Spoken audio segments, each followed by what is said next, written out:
Can I move around, or you have it cut tight? You're fairly tight. Just like you're here to here. Oh, okay. I can scratch my nuts and no one will know. Yeah.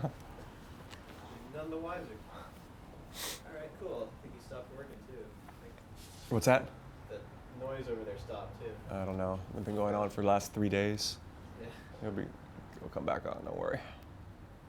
All right. So, how'd you meet Lucio Fulci, and what was the whole experience like working with him, and what kind of guy was he?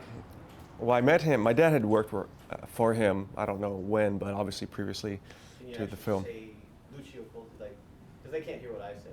Just like my dad worked for Lucio Fulci. Oh, Oh, really? Yeah. That's what the hell. Yeah. No, my father had worked for Lucio Fulci, so Lucio Fulci knew who my father was. So he knew me as the son of Richard Harrison, and I guess he had great expectations or higher expectations because of that or whatever. But fact of the matter is, I think that was my second or third film as a lead, and I had read only half the script before doing it, or at any point. I never had read the complete script because I just thought, oh my God, this is not going to be a very good film. And all the other actors, except for one, barely even spoke English. And Lucio Fulci's English wasn't that good. The director's English, and everyone else on the production didn't speak any English. So I thought, God, this is going to be a walk in the park. I can just wing it. Obviously, it wasn't very professional on my part, but I didn't like. It was a tough film to shoot for me because I didn't love doing it. What can I tell you? Didn't like the script. I liked him. I liked his professionalism. I liked his enthusiasm when he got into the gory details and when he was shooting, some of the difficult and gory scenes. But other than that, it just seemed like a small, crappy film. Sorry, but that's the way it went. Man, if this is what it means being an actor, I got to find a new profession here. And I think I waited actually about 10 years before I actually saw the film the first time, even though I had a copy of it, because I was just scared to see the results. And when I finally did see the film, I was pretty much right. It was, no budget, no preparation. I knew I was doing the film a day before I started. Basically, I was in Egypt in Greece on vacation. I flew out and hadn't prepared anything. I read as I said, I read half of the script, and then I said, forget about it. I walked through it. It was one of those films where you just walk right through it. Unfortunately. What was he like as a director to work with? He was very moody, and sometimes he would have a lot of high praise and high regards for me. And the next Alain Delon, and then next scene, 10 minutes later, you suck. You should never be in a set to begin with. It's like, hey, wait a second. Remember we just said 10 minutes ago? What about that? Right. Didn't matter. But I liked him as a person. He was very colorful. He was more interested in the special effects. And unfortunately, since it was a low-budget film, not too much was going into the special effects in terms of finances.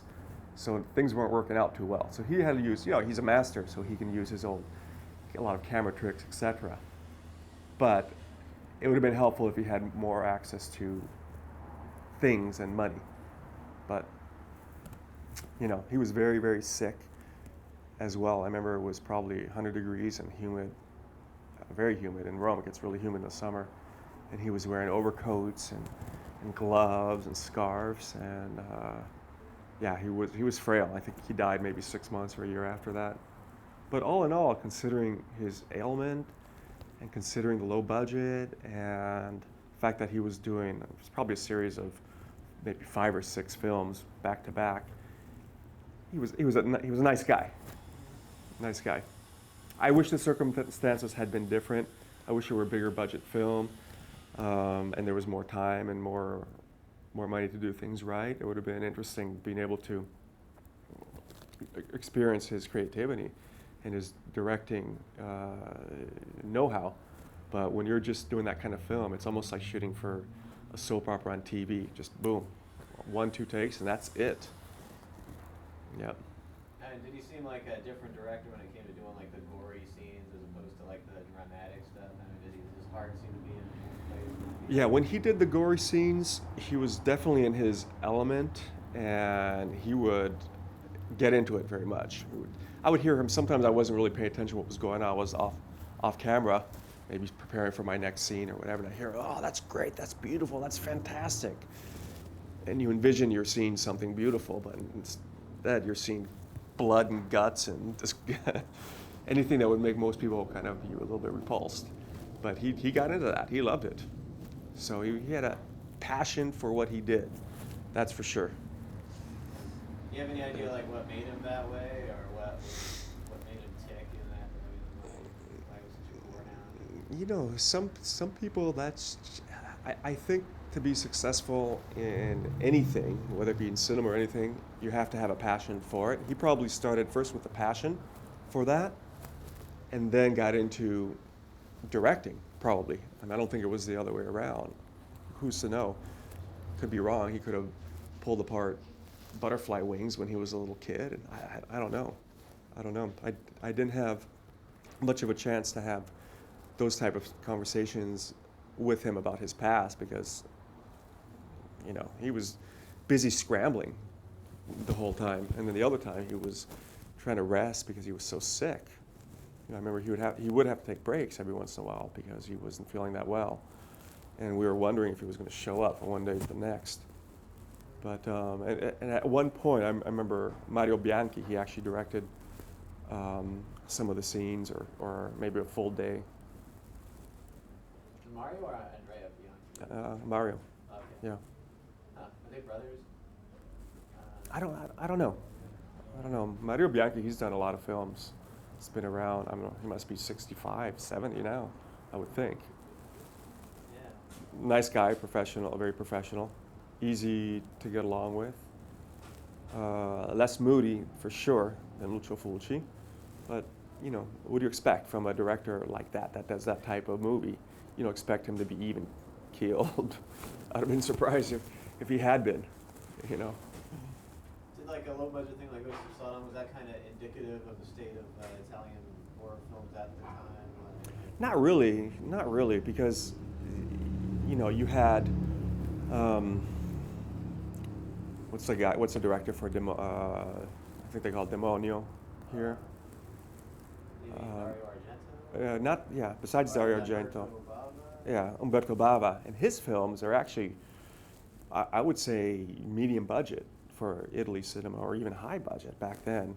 So it was a popular genre that they were shooting. This was just, I don't know anything about the history of the production, but they were shooting in 16 millimeter. And it was just, I mean, it was the smallest production I had seen. It reminded me of a production for a photo shoot here in Los Angeles. You know, I think here we exaggerate in the sense that, I don't know. I remember I did a movie where I had a two-day scene, and they were treating me. I had more amenities for that than I did in leading roles in Europe. So I think they put a lot of money into movies here, probably a little bit too much, because who needs a trailer when you have a small role in a movie? You know, I didn't get a trailer. I barely got a chair when I was in Spain or in Italy doing leads, which that's an exaggeration, but I think here, having a trailer for a 2-day role, hey, I would have been fine, trust me, with a chair or a couch or something, or pole to lean on, it doesn't matter. Did you ever see like Fulci just go nuts on set? Did he ever just like go like unglued and yell at somebody, or? Yeah, he would do that on occasion, but that's kind of typical of Italians anyway. So it's not like, it wasn't a showstopper, or wasn't anything that anyone would storm off the movie about.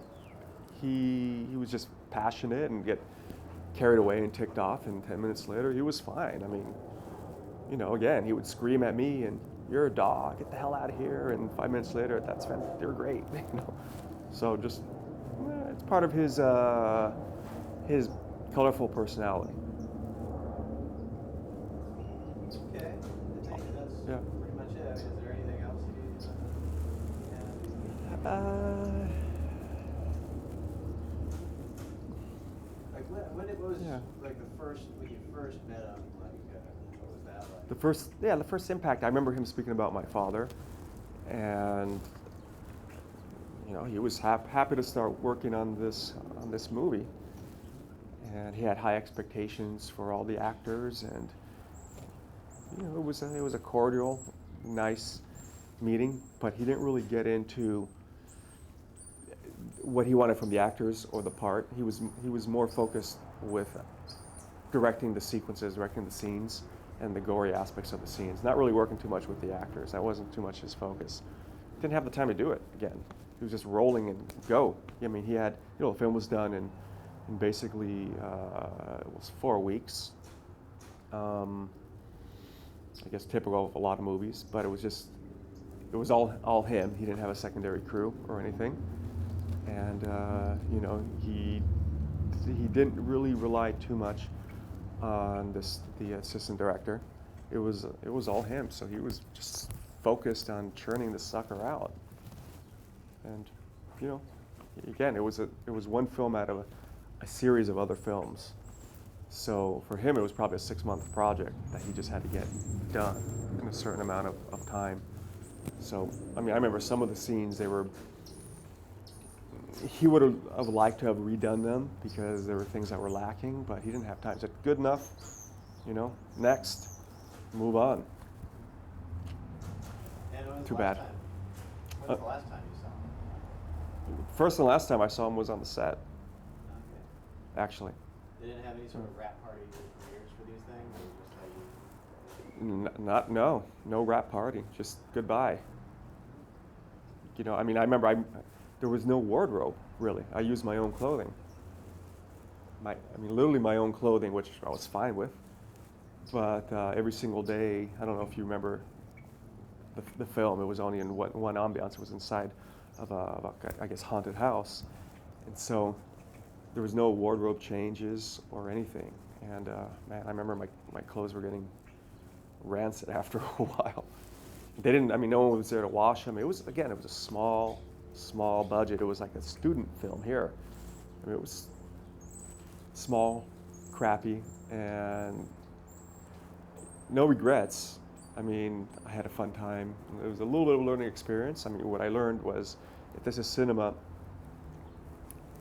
I think I better do something else or go look elsewhere in the future.